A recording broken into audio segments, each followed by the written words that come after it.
Mes amis, bonjour. Enfin, une innovation motivante, agréable et qui sait efficace.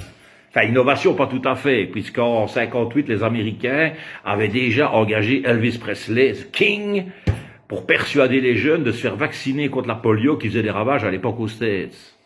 Well, it's one for the money, two for the show, three to get ready now. Go, cat, go, but don't you let on my blue suede shoes. You can do anything, but I love to my blue suede shoes. Et il terminait par, si vous voulez bouger comme moi, et éviter la polio, faites-vous vacciner.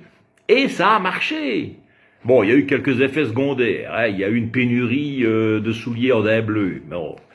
Mais il faut avouer que comme musique entraînante, c'est plutôt réussi. Et même si tu avais la polio, la folle envie de danser faisait même parfois des miracles.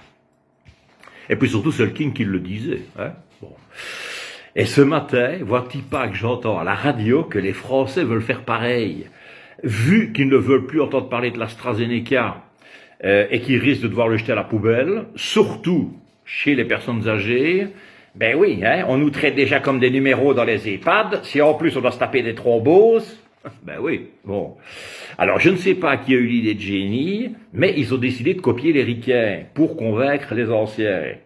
Bon, ils ne vont pas passer de l'Elvis, hein, d'abord parce que l'autre il est mort jeune, c'est pas la meilleure des pubs. Deuxièmement, s'ils se mettent à danser sur du rock'n'roll, les anciens, ben, au lieu de se taper des thromboses, on va avoir des infarctus à tire-larigot. Et surtout au niveau budget, même en droit d'auteur, il faut de l'abordable. Alors vous ne devinerez jamais qui ils ont réquisitionné pour persuader les aînés de se faire vacciner à l'AstraZeneca. Sheila. Ouais, qui va faire le tour des EHPAD. C'est magnifique, hein? Surtout qu'elle habite déjà peut-être sur place. C'est pas. Et puis surtout qu'elle peut déjà se fondre dans la masse aussi, hein? En tout cas au saut du lit le matin. Le matin, Sheila, midi et le soir. Hein. Bon, hein, alors, dans les maisons de repos, je vois déjà, chers pensionnaires, quand tout le monde aura terminé sa purée, son porridge et son pudding, nous avons une surprise pour vous. Sheila, hein, Sheila, c'est à vous. Laisse le Covid dans la mouise, sors l'astra de tes valises, prends ça comme une friandise, tu seras si bien. Et ça va peut-être marcher. Eh ben alors je dis bravo. Mais alors pourquoi pas chez nous?